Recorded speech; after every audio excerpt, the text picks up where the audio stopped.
Ultimately became the first sitting cabinet officer ever to be cited for contempt of Congress. And his successor, who is working on matching his record, Loretta Lynch. She, according to the fired director of the FBI, obstructed justice in ordering James Comey to refer to the Clinton email investigation as a matter rather than an investigation for the purpose of allowing the Clinton campaign to deny the Democratic nominee was under federal investigation. Today, we learned of the prospect of additional corruption on the part of the Obama Justice Department, at issue why Attorney General Lynch went to almost unprecedented lengths to permit a Russian attorney to enter the country without a visa, long before meeting Donald Trump Jr. and Jared Kushner. Not the first scandal to plague that agency, of course. This meeting took place on June 9th of last year. But it is unclear now not only why A.G. Lynch would have given her an extraordinary waiver of U.S. immigration laws, but how that Russian attorney could have been in the country some 5 months after the expiration of that so-called immigration parole waiver. The Senate Judiciary Committee is now investigating Lynch's efforts to protect Hillary Clinton, and the role of not only A.G. Lynch, but the fired FBI director as well. There is much to learn about the collusion between the Russian attorney and the Obama administration. But the political motivations of the Obama Department of Justice are readily recognized. It is all about partisan politics. In fact, of the more than $400,000 in donations to Clinton and Trump during the election from DOJ employees, 97% of their money went to Hillary Clinton. Special counsel Robert Mueller isn't even looking at the obvious misdeeds of the Obama Justice Department itself, and it's clear the Washington swamp will never be drained unless we, the people, demand the truth and, yes, something called justice. Special counsel Robert Mueller continues to build something of a dream team of Clinton sympathizers and apologists for his Russia probe, so-called. Mueller's latest choice, the FBI official who oversaw the disastrous Hillary Clinton email investigation. Yeah, that's right, folks. You cannot make this up. Former prosecutor Peter Strzok interviewed Clinton back in July. 3 days later, then Director James Comey said no charges would be filed. He is also, of course, an Obama donor. For more now on the Russia probe, the battle over health care on Capitol Hill, if that battle hasn't already been decided, we're joined by Kimberly Guilfoyle, co-host of The Five, she's an attorney, former prosecutor, there you go. Yes. And to our good fortune, co-host of The Five. Thank you so much. Let's start with, what is the president going to do here? He is being assailed on all sides. Yes. And he has Speaker Ryan, Mitch McConnell, the majority leader, acting as if this is just political business as usual. Isn't it remarkable? He's having to battle the people in his own party. They've promised him the world and delivered absolutely nothing. This is the problem here. So you further see his presidency being undermined, even though he handed them the House, handed them the Senate, took over the Oval. You think they'd be able to get something done. But he's battling even harder with the people in his own party, and the people and the party leaders are supposed to begin. But listen, still it seems the president has some level of, optimism about this and saying that Mitch McConnell has to get this done. Right. So what is Paul Ryan doing? 3 weeks to get it done. Right. And what is Mitch McConnell doing to make sure? Apparently he's working on it. But why is it this difficult? Why is it that people are behaving in the way they are, and now they're just, mishmashing this whole plan to a point where it's like unrecognizable? It's really remarkable to think about how passive-aggressive the performance has been of Paul Ryan and Mitch McConnell. And you have to believe this is not their best possible work. Ryan... You wouldn't add it to the resume? Yeah. I don't think they should. No, they should not. And I think it's also very difficult for most Americans who voted for Donald Trump to watch him being treated this way. Yes. And to not have an administration that's filled out with warriors who can support him and advance his agenda and his communication. I mean, we can go through the list of places where there have been missed opportunities. It's just... Well, he needs to revamp communications, that's for sure. Right. And certainly he needs to get some of these spots filled, because he's got, like, I won't even say a lean, mean army. I mean, it's just lean, and it's leaning back in the wrong direction. He needs, like you said, warriors in there, and he certainly needs a wartime consigliere, if you know what I mean, right, to run the operation and make sure that things get done. Because right now it's like, I don't blame him. I mean, you know, sure, I think he could do something to ensure to get some better people in charge to help him put forward his proposals. I know that he's a man that's frustrated about this because he wants to get these things done, and he's had success in his past with being able to be the CEO and make sure this stuff gets seen through. And it is still, at this point, such a young administration, not even 6 months long in office. He's accomplished so much, but he's also raised expectations so egregiously. Accomplished so much against unbelievable odds. And as you point out, even against the opposition of his own party. Where do we go from here?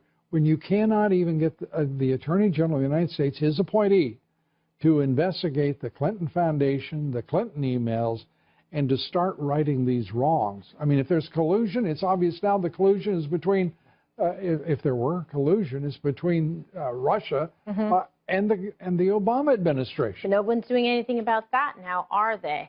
I think that he needs to get his Justice Department to get on board and do a proper investigation, and in fact just like follow through on the facts and the evidence that are there. I think he needs to put somebody, you know, up against it that should be, because there's too many free passes around here, and instead they're just like harping on no more Mr. Don Nice Jr. Guy. No, I think it's enough already. Yeah, Kimberly killers Guilfoyle. in there. Thanks so much. Appreciate it. Turning back to the latest shocking developments concerning the Russian attorney meeting with Donald Trump Jr., our next guest saw her on Capitol Hill in June of last year. Joining us tonight is Congressman Ron DeSantis, a member of several key committees, including Foreign Affairs, Judiciary, and Oversight, also a member of the Freedom Caucus. Good to have you with us, Congressman. Good evening. The pictures of this woman being there so long ago, it is just stunning to see how the national left-wing media ran with this story without any idea of what they were talking about when it came to the issue of collusion and the role of this attorney. Your thoughts tonight? Well, Lou, she has been in the Congress. You pointed out that hearing in 2016. She was heavily involved, and that was before I actually got sworn in, but they voted in the lame duck in 2012 on the Magnitsky Act, and she was lobbying a lot of people. I've talked to some of my colleagues who remember that. I guarantee you she lobbied more Democrats than Republicans. So she's been here, and then, of course, Loretta Lynch approved her to be here on this special parole. And the question is why? The media is acting like she's Putin's right-hand woman being sent here to collude and do all these crazy things. Well, if that were the case, why on earth would the Obama administration have wanted her to be in the country? Yeah, it's a great question. And another important question in all of this is, why is the Attorney General the one giving this special immigration parole, a very rare waiver, and by statute it's the purview of the Homeland Security Secretary? It's stunning about how Loretta Lynch, or why Loretta Lynch, was personally involved in this, don't you think? Yes, and we need to get answers from that. Lynch is in a lot of hot water anyways, and I've been arguing to bring her in, put her under oath.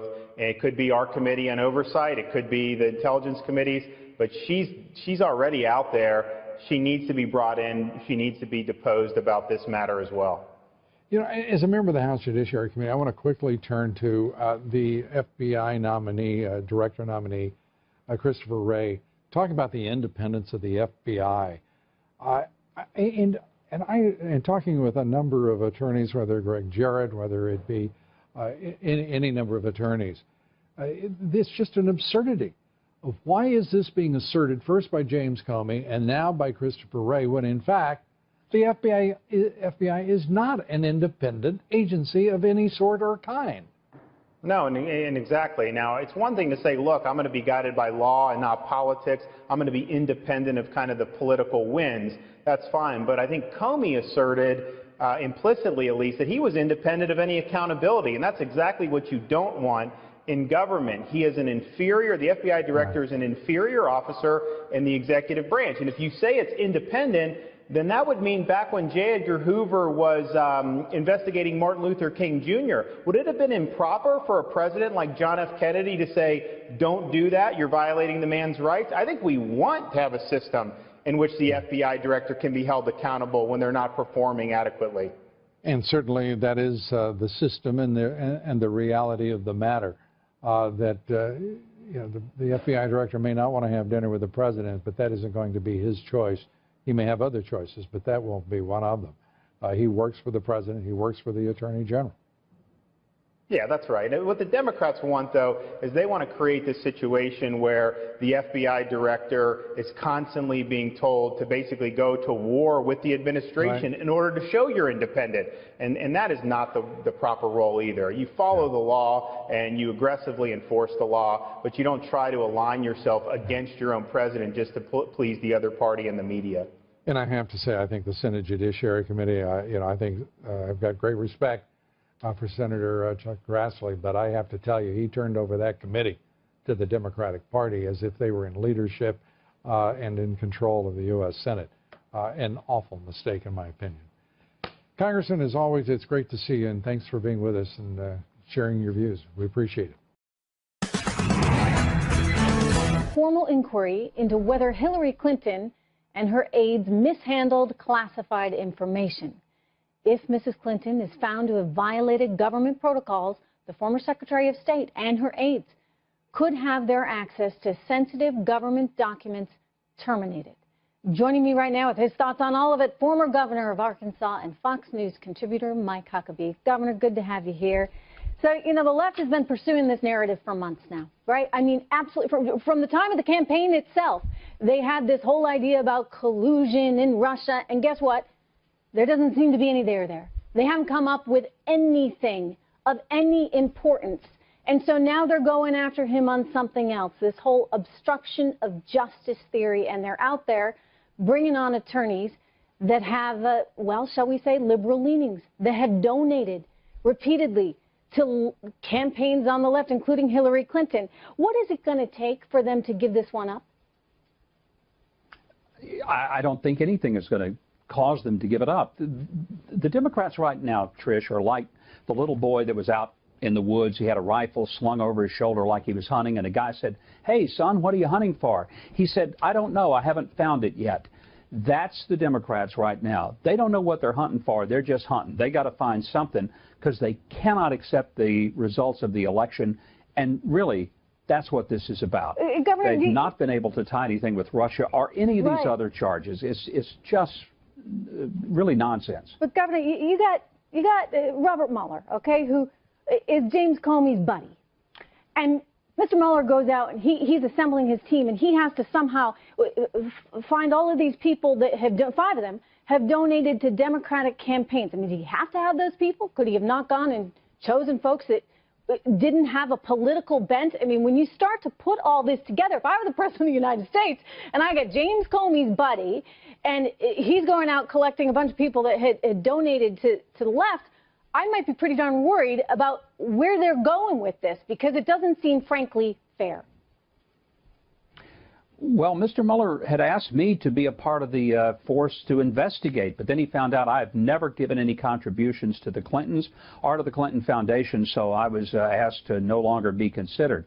I'm being facetious, but Trish, the truth is, this whole thing already smells worse than a big warm pile of donkey droppings. I mean, something here just doesn't smell right. If you think about that, so many of the people who are supposedly objective investigators are people who are partisan contributors. I mean, it's one thing to be a voter to a Democrat, but when you start shelling out thousands of dollars, then you're pretty committed to that point of view. And to say that you're going to come into this investigation and be totally divorced from your contributions, I think that's a big stretch. Most of us are not that divorced from where our money has gone, and I don't think we're going to see it in this investigation. And Governor, I keep going back to this reality, which is the fact that James Comey was fired. He had plenty of opportunities to say something, to raise a red flag, to say, I'm concerned about obstruction of justice before he got fired. But no, he waited until he was fired.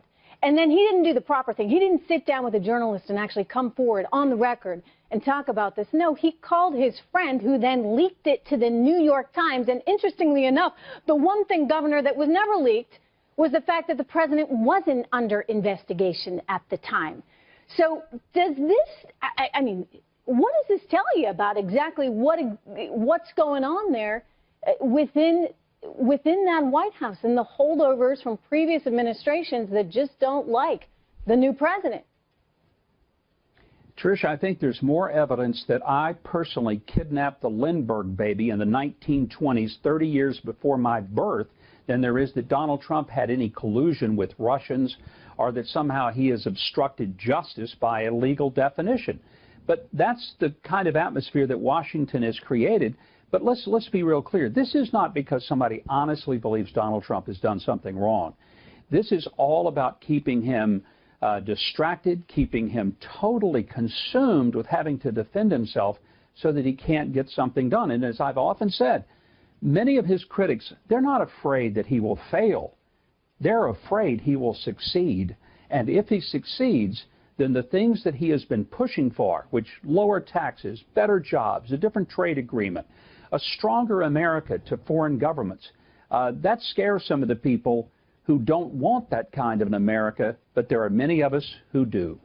Joining me now, co-host of the Fox News Specialist, Ebony Williams, and host of the Mike Gallagher radio show on the Salem Radio Network, Fox News contributor Mike Gallagher. Great to have you both with us. Hey, Lou. Let's start with Jay Sekulow on this show laying out what I thought was one of the strongest defenses of the president's position, and demolished, just demolished Bob Mueller and the idiot Democratic cronyism in the legal profession, the deep state judiciary. That's just my objective opinion.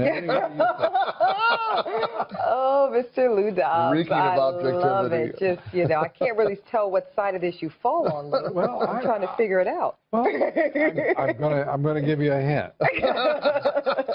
Truth, justice, and the American way. We should all have a Jay Sekulow in our corner. I mean, President Trump is very well served by Mr. Sekulow, and you're right. He kind of demolishes it piece by piece. This is war. This is warfare. The president is under siege, and he needs some of the best and the brightest. I'm asking out loud here. Why aren't the churches, why aren't all of the folks who supported this president, why aren't they coming together and demanding Mueller go away, demanding that Ryan and McConnell end this nonsense? Because this is just nasty. It is futile. It is useless. It's awful. I have an idea, Lou. I think you have to look at some of the tweets from some of the GOP. You have to look at the May 17th tweet from Mr. Newt Gingrich, Speaker Gingrich, who at first came out and says, well, Mueller's a great guy of integrity and honesty. And then after the Comey testimony... They said the same damn thing, if I may use the expression. Go for it. They said the same thing about James Comey. I know. I said from the moment he was considered it was ridiculous because he's always sided with the Democrats in every conflict, every contest in public service. Registered Republican, though. Right. What might I add? And I know that doesn't always mean. Any way you want. Doesn't always mean. I know. A lot of registered Republicans. Watch what those they call them rhinos for a reason, right? Well, no, but I do think, Lou, this gets to the heart of your question as to why some people don't really know what to make of it, right? Because they're hearing this from some people, but hearing objectivity and honesty and integrity from others. And if you're somebody, Lou, that wants to feel like there's such a thing as still an objective person in Washington, D.C., where does one look to find that? What the hell is wrong with such a person? Are you kidding me? I know. all of this is uncharted territory, though, because we're dealing, admittedly, with a president who doesn't play by the rules that they want him to play by. Hell, he wasn't elected to play by their damn rules. That's why he was elected, and everybody gets it. But everybody's afraid of this volatile, day-to-day, narrative. Nobody knows how to play. We knew that this man was going to be the answer to everyone who is praying for a disruptor to take over in Washington, D.C. By the way, liberals as well as conservatives, Republicans, and Democrats, independents. Here he is disrupting, not playing. It's as if he lost his rights to the First Amendment. He can't speak the way he wants. He cannot tweet. Who are these fools who think that they can impose this kind of these kind of shackles on him? Well, change is difficult, Lou, and that's the thing. You're right. The American people elected Donald J. Trump. The disruptor style is something personally, I didn't vote for President Trump, but that's the aspect of him I like, that disruptor thing that said Washington's going to be different. We got it. And what it feels like, though, I think is very uncomfortable for a lot of people. And it's not only uncomfortable, but the bottom line is that every day, I ask my radio audience all the time, you think you should stop the tweets? I get as many Democrats who call in and say, no, he shouldn't. Right. That's what we want. Was that my mom again? Twice. Was that my mom again? She always does that. We put a limit on it. Call your show. I know, right? People feeling uncomfortable. Yes. Think how uncomfortable those people felt under 8 years of America is nothing more than a trash bin. That there is no such thing as American exceptionalism. Under this president, we're hearing for the first time for many Americans that this is America first. That make America great again. He is a truly aspirational president, but he's not doing it according to the very people he ran against. Well, I was going to say, the establishment, the orthodoxy of the status quo. The thing about America first, Lou, is where does that leave Washington? Well, you know what I mean? Behind. And they got a problem. In the dust. Washington. Oh, I don't think that's you have to worry about Washington. That's my point. No, you're right. And again, at the end of the day, he's blowing it all up, and that's what they want. Despite Fast and Furious, the IRS targeting scandal, Benghazi, Clinton's emails, the Clinton Foundation, no special counsel. What so different this time? Dems, the left-wing national media, the deep state, enabling complicit rhinos, have decided to steal the Trump White House that they lost in November and to destroy this president. But President Trump is both calm in the face of his enemies and defiant in the face of their attacks. President Trump acknowledges he is the subject of the single greatest witch hunt of a politician in American history. But he is clearly committed to delivering his agenda for the American people. The president today told reporters the appointment of Robert Mueller as special counsel hurts our country terribly, adding, quote, "It also happens to be a pure excuse for the Democrats having lost an election that they should have easily won because of the Electoral College being slanted so much in their way. That's all this is."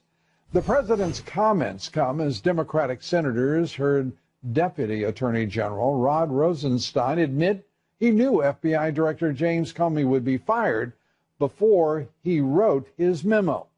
What motivates this Deputy Attorney General? It's all very hard to figure as things stand tonight, but we will try. Fox News Chief White House Correspondent John Roberts with our report. Lou, President Trump said this afternoon he is close to naming a new FBI director, and sources tell Fox News that the leading candidate for the position is the former Connecticut Senator Joe Lieberman. Many Republicans believe that Lieberman would get universal confirmation in the Senate, but at least two Democratic senators, Claire McCaskill of Missouri and Patrick Leahy of Vermont, say it would be a mistake to name someone to that position with a political background. Still, nominating Joe Lieberman to be the FBI director could help turn around a relentlessly negative news cycle that has been surrounding the president. In the East Room today with Colombia's President Santos, President Trump responded for the first time in person to the appointment of a special prosecutor to look into Russia's attempts to influence the U.S. election. I respect the move, but the entire thing has been a witch hunt, and there is no collusion between certainly myself and my campaign but I can always speak for myself and the Russians. While the president said he respected the decision to appoint former FBI Director Robert Mueller to look into the matter, he also denounced it as bad for the nation. I think it divides the country. I think we have a very divided country because of that and many other things. So I can tell you that we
they are at war with this administration and with this president. And ever since November 8th, as soon as the returns came in and he was president-elect, they've been trying to destroy him even before he took office and now. And so they create this frenzy of, oh, my gosh, there was a contact, maybe a bit of contact. Anonymous sources, of course. We never have anyone speaking for the record. We never have any actual documents.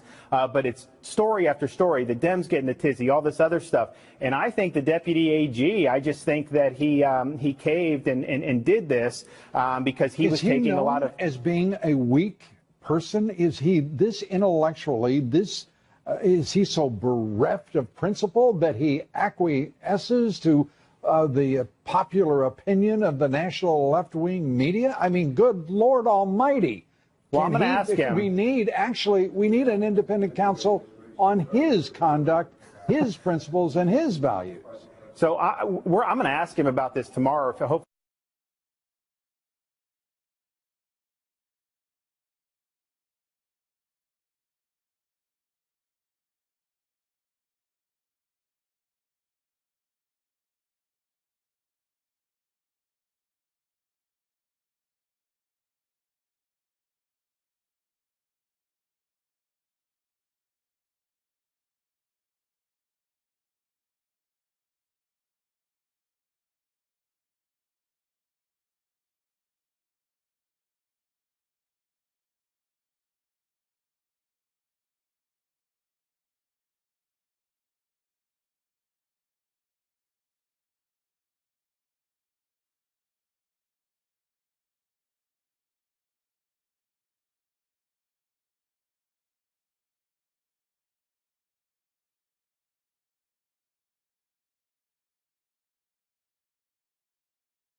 House Speaker Ryan today claimed the appointment of a special counsel won't interfere with any of 4 congressional investigations now underway. We are going to keep these investigations going here. And so these bipartisan, bicameral investigations, House Intelligence Committee, Senate Intelligence Committee, are going to continue their investigation. But Congress proving to be ineffective in investigations, no matter the committee, no matter the subject of the investigations. Congressional investigations have led to exactly nothing other than waste over the past 8 years. The House Oversight Committee spent $26 million investigating between 2011 and 2014, including the Internal Revenue Service spending $24 million on the targeting probe, Congress spending another $8 million on the Benghazi Select Committee. We all know how that wound up. All that money, no resolution to any of their investigations. My next guest has been fighting for extreme transparency on the Obama-era scandals. Joining us now to discuss the appointment of a special counsel, the deep state's efforts to subvert the presidency of Donald Trump, Chris Farrell. He's the Director of Investigations Research at Judicial Watch. Chris, it is great to have you with us. Thank you, Lou. I mean, why does Congress, I know the answer to the question. I have to stop myself short. Why should we put up a Congress that does investigations just to create a circus and showtime so they can get their faces before their constituents and achieve nothing else? You nailed it. It's a kabuki theater, and it's soundbite time for the next campaign ad. What we really need are grand juries. We need more grand juries considering indictments of people and less hot air on Capitol Hill. Well, the Republicans are utterly contemptuous.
Held accountable. You know what the answer is, Lou? The answer is for President Trump to engage in extreme transparency. Mm-hmm. Remember, he talked about extreme vetting for people coming out of hotspots in terrorist areas. We need extreme transparency. You know, with the stroke of a pen, the president and all of his cabinet secretaries can release all the documents and records that they're currently fighting us over in court. So whether it's the FBI 302s of their interview of the president, Valerie Jarrett, and Rahm Emanuel about Rod Blagojevich's selling of Obama's Senate seat, whether it's the Hillary Clinton email scandal, whether it's the State Department records and documents about Benghazi, with a stroke of the pen, the president or his cabinet secretaries can stop fighting us and release all of those documents, just like Obama released the Bush administration so-called torture memos. He's free to do it, and frankly, if he did, it would radically alter the media drumbeat because they couldn't ignore these stories. And I think that extreme transparency is called for. I think it's a wonderful idea. Let's get some accountability. Have you put that proposal before the White House in any fashion? I've communicated it today on our website. No, come on, let's not be oblique. I'll tell you what, I'll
Our thing has been a witch hunt, and there is no collusion.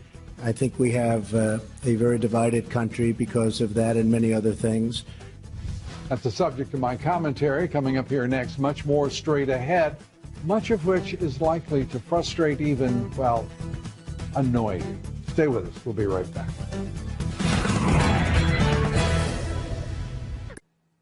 A few thoughts now on the appointment of a special counsel and the utter hypocrisy being spewed by the left-wing national media and the Dems, both now waging a war after remaining silent for 8 years during the Obama administration.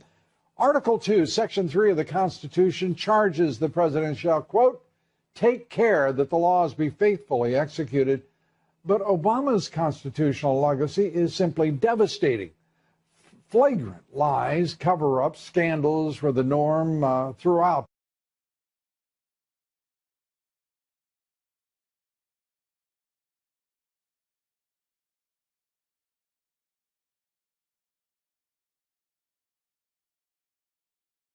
Use the IRS to prosecute political opponents and Tea Party nonprofits, clear violations of federal law. Yet the Justice Department allowed IRS official Lois Lerner to walk. So did Congress, for that matter. The Obama administration's fast and furious gun-running operation armed violent criminals south of the border. Obama tried to use his executive privilege to deny access to documents, and Attorney General Holder simply lied and ultimately was held in contempt of Congress. But beyond that, no consequence. The Obama administration, Hillary Clinton, other officials engaging in a Benghazi cover-up, blaming, do you remember, a silly YouTube video for a terrorist attack. The Hillary Clinton email scandal connected to broader claims of corruption.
The FBI to check their server even after being told the Russians had hacked them.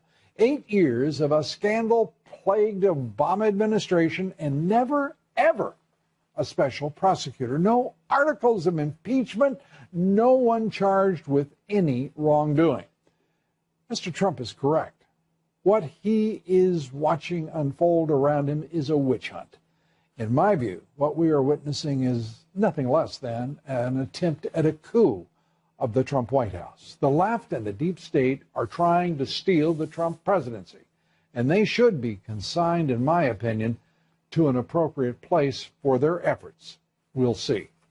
Now, the quotation of the evening, this one from President John F. Kennedy, who said, "The great enemy of the truth is very often not the lie, deliberate, contrived, and dishonest, but the myth, persistent, persuasive, and unrealistic."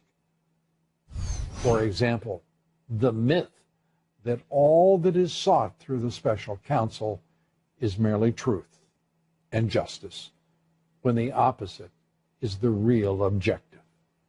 We're coming right back. Chairman of Fox News passed away this morning. He was 77.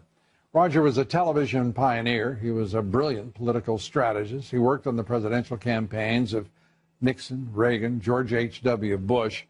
Roger changed the face of cable news when he executed the vision of Rupert Murdoch and launched Fox News in 1996. Murdoch, the executive chairman of 21st Century Fox, the founder of so many media companies, issued this statement today. A brilliant broadcaster, Roger played a huge role in shaping America's media over the last 30 years. He'll be remembered by the many people on both sides of the camera that he discovered, nurtured, and promoted. Roger and I shared a big idea, which he executed in a way no one else could have. In addition, Roger was a great patriot who never ceased fighting for his beliefs. Roger Ailes, an extraordinary American, patriot, and great friend. To Beth and Zachary, our very best. Our next guest says Roger Ailes was an extraordinary leader who also fought courageously for causes and the people he believed in. Joining me now to discuss the impact that Roger had on American politics and television, the veteran of 10 presidential campaigns, Republican strategist, Fox News contributor, the Dean, Ed Rollins. Ed, it's a terrible moment. You brightened it a bit with what you wrote today. An extraordinary man. He was an extraordinary man, and his whole career was mentoring. He was the very best at whatever he did. He was the very best when he was a political consultant. He did the media side of it, elected some of the great people, including Mitch McConnell, elected presidents, started at 28 years old, giving advice and counsel, and Nixon taught Nixon how to deal with. In 1984, when I was running Reagan's campaign, I took an all-star team of advertising guys who'd never been near a campaign.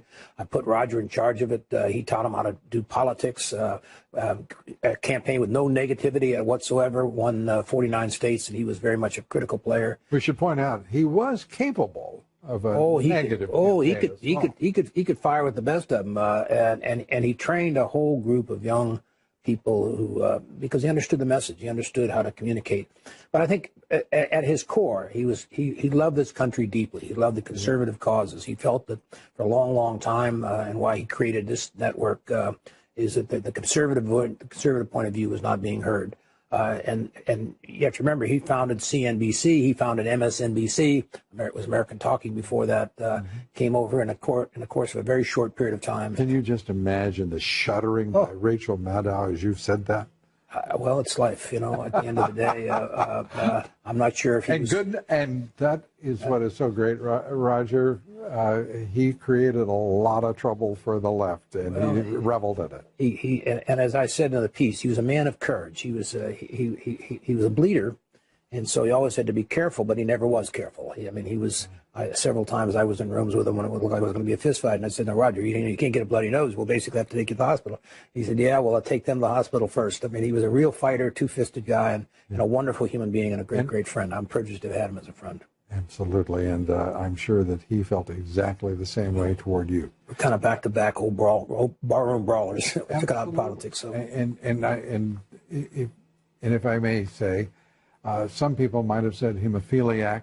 They might have said any number of things, but an old fighter, if I can call you that, calls it what it was, and Roger would be perfectly pleased with the word choice, bleeder.